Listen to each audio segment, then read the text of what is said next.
यूहन्ना 1 के अनुसार यीशु अनंत वचन है, पूर्णता परमेश्वर, समस्त सृष्टि के सृजनकर्ता, मानवता के लिए जीवन और ज्योति, देहधारी परमेश्वर, पाप को उठा ले जाने वाले मेमने और पिता को प्रकट करने वाले।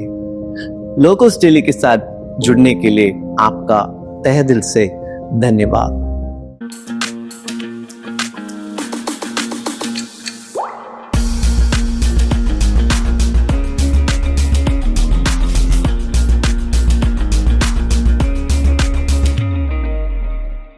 एक और नए एपिसोड के साथ आपके समक्ष आने के लिए प्रभु ने जो अवसर दिया उसके लिए प्रभु का बहुत बहुत धन्यवाद।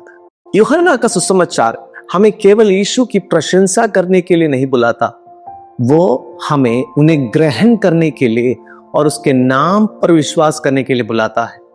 हमें प्रेरित यूहन्ना के उद्देश्य को नहीं भूलना है। उसका उद्देश्य ये बताना है कि यीशु कौन है, ना कि केवल यह है कि उन्होंने क्या किया। यूहन्ना के सुसमाचार में एक प्रमुख तत्व निरंतर दिखाई देता है। हम देखते हैं कि यीशु यहूदी संस्थाओं, प्रतीकों और पर्वों को ग्रहण करते हैं, उन्हें पूरा करते हैं और उनसे आगे बढ़ते हैं और उनका केंद्र स्वयं में स्थापित करते हैं। ये यहूदी विरोधी प्रचार नहीं है। यीशु इस्राएल की परंपराओं को नष्ट नहीं करते हैं, वे उन्हें अपने भीतर साकार करते हैं और रूपांतरित करते हैं। यूहन्ना अपने सुसमाचार की संरचना इस प्रकार करता है कि अर्थ को संस्थाओं से हटाकर यीशु के व्यक्तित्व में स्थापित किया जाए। जैसे कि मंदिर स्वयं यीशु पर केंद्रित करता है। यूहन्ना रचित सुसमाचार 2 अध्याय 19 से 21। इस मंदिर को ढा दो और मैं 3 दिन में इसे खड़ा कर दूंगा। शुद्धिकरण का जल, नया दाखरस, यूहन्ना 2 6 से 10। याकूब का कुआं, जीवन का जल, यूहन्ना 4 का 10 से 14। सबत, यीशु जीवन देने वाला पुत्र के साथ जोड़ता है, यूहन्ना 5। मन्ना जीवन की रोटी के साथ जोड़ता है, यूहन्ना की 6 अध्याय। झोपड़ियों का पर्व को ज्योति और जल के साथ जोड़ता है, यूहन्ना 7 8। तोरा या व्यवस्था मसीह में अनुग्रह और सत्य के साथ जोड़ता है, यूहन्ना 1 का 17। जो पहले संस्थाओं के माध्यम से अनुभव किया जाता था, वो अब एक व्यक्ति के माध्यम से अनुभव किया जाता है। यूहन्ना का सुसमाचार लगातार इस प्रश्न का उत्तर देता है, अब परमेश्वर से भेंट कहां होती है?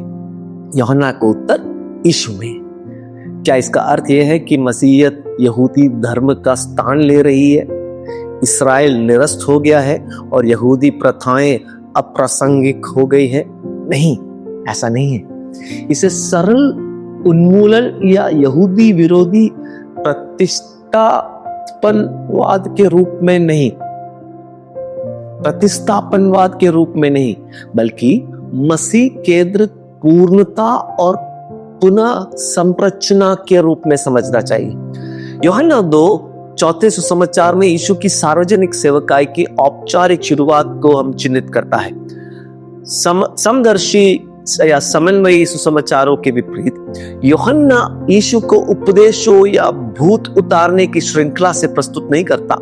इसके बजाय वो यीशु की सेवकाई को 2 सावधानी पूर्वक चुनी गई प्रतीकात्मक क्रियाओं से प्रारंभ करता है, जो प्रकटकारी चिन्हों के रूप में कार्य करती है। इस बिंदु पर यूहन्ना के सुसमाचार में प्रयुक्त एक विशिष्ट शब्द चिन्ह, सेमैया या अंग्रेजी में साइन पर चर्चा करना आवश्यक है। अन्य सुसमाचारों में चमत्कार, अद्भुत काम, सामर्थ्य के काम जैसे शब्द प्रयुक्त किए गए हैं। यूहन्ना भिन्न शब्द क्यों चुनता है? यह फिर से यूहन्ना के केंद्र को दर्शाता है। केंद्र क्या है? यीशु कौन है? यूहन्ना जानबूझकर चिन्ह शब्द का प्रयोग करता है क्योंकि उसका सुसमाचार केवल असाधारण कार्यों को रिपोर्ट नहीं, बल्कि एक विशिष्ट धर्मशास्त्रीय, मसीह केंद्रित और प्रकाशनात्मक उद्देश्य से लिखा गया है। एक संकेत पट्टिका स्वयं मंजिल नहीं होती, वो मंजिल की ओर संकेत करता है। उसी प्रकार यूहन्ना शिष्यों का ध्यान चमत्कार से हटाकर चमत्कार करने वाले की ओर केंद्रित करना चाहता है। चिन्ह केवल सामर्थ्य नहीं, अर्थ प्रकट करते हैं। चिन्ह यीशु की दिव्य पहचान को उद्घाटित करते हैं। चिन्ह विश्वास और विवेचना को आमंत्रित करते हैं। चिन्ह प्रतीकात्मक और धर्मशास्त्रीय रूप से कार्य करता है। चिन्ह अतः क्रूस में अपने चरम प्रकाशन तक पहुंचते हैं। ये अध्याय को हम जो है दो भाग में बांट सकते हैं। यूहन्ना रचित सुसमाचार उसका दूसरा अध्याय, पहले भाग में 2 से लेकर दूसरे अध्याय 1 से 11वीं आयत में काना के चिन्ह के बारे में हम देखते हैं। दूसरे अध्याय 13 से 25 आयत में यरूशलेम में मंदिर की घटना को हम देखते हैं। प्रारंभ में काना और मंदिर को अलग अलग करके अध्ययन ना करें। आइए ये सवाल पूछे, यूहन्ना विवाह और मंदिर संघर्ष को साथ क्यों रखता है? कौन सा थियोलॉजिकल परिवर्तन है, धर्मशास्त्रीय परिवर्तन यहां घटित हो रहा है? यूहन्ना 2 पुराने धार्मिक ढांचों से मसीह में नए जीवन की ओर संक्रमण की घोषणा करता है। आनंद अनुष्ठान का स्थान ले लेता है। काना की विवाह की पृष्ठभूमि प्रथम शताब्दी की यहूदी शुद्धता प्रथाओं के संदर्भ में पढ़ी जानी चाहिए। 1 से लेकर 11 आयत इसमें हम देख रहे हैं, जहां विधिक धुलाई, प्यूरिफिकेशन लॉ, दैनिक जीवन में वाचा की पवित्रता बनाए रखने का साधन था।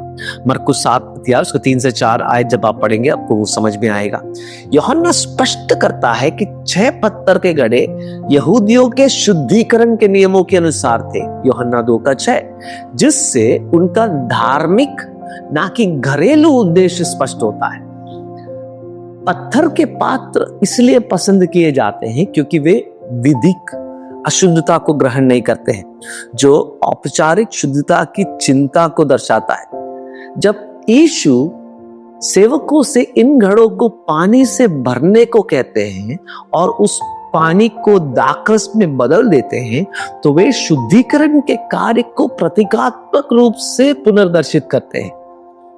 भोज प्रबंधक का यह आश्चर्य कि अच्छा दाखरस अब तक रखा गया, यूहन्ना 2 का 10, भविष्यवक्ताओं की उस आशा की ओर संकेत करता है जिसमें प्रचुर दाखरस परमेश्वर के नवीकृत वाचात्मक युग के आगमन का चिन्ह है। आमोस 9 और उसका 13, यशायाह नबी की किताब 25 और उसकी 6 आयत में हम ये पढ़ते हैं।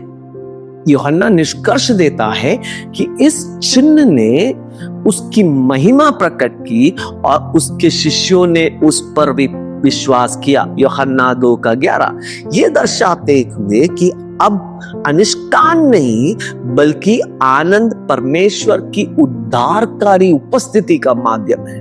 अब उपस्थिति जो है जगह का स्थान ले लेती है। यूहन्ना 2 13 का 22 में हम वो पढ़ते हैं। मंदिर की घटना फसह के समय घटित होती है।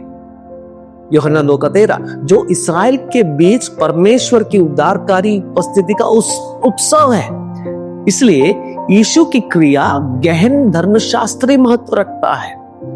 यरूशलेम का मंदिर केवल धार्मिक केंद्र ही नहीं था, बल्कि स्वर्ग और पृथ्वी का प्रतीकात्मक केंद्र था, जहां बलिदान के माध्यम से परमेश्वर तक पहुंच संभव होता था।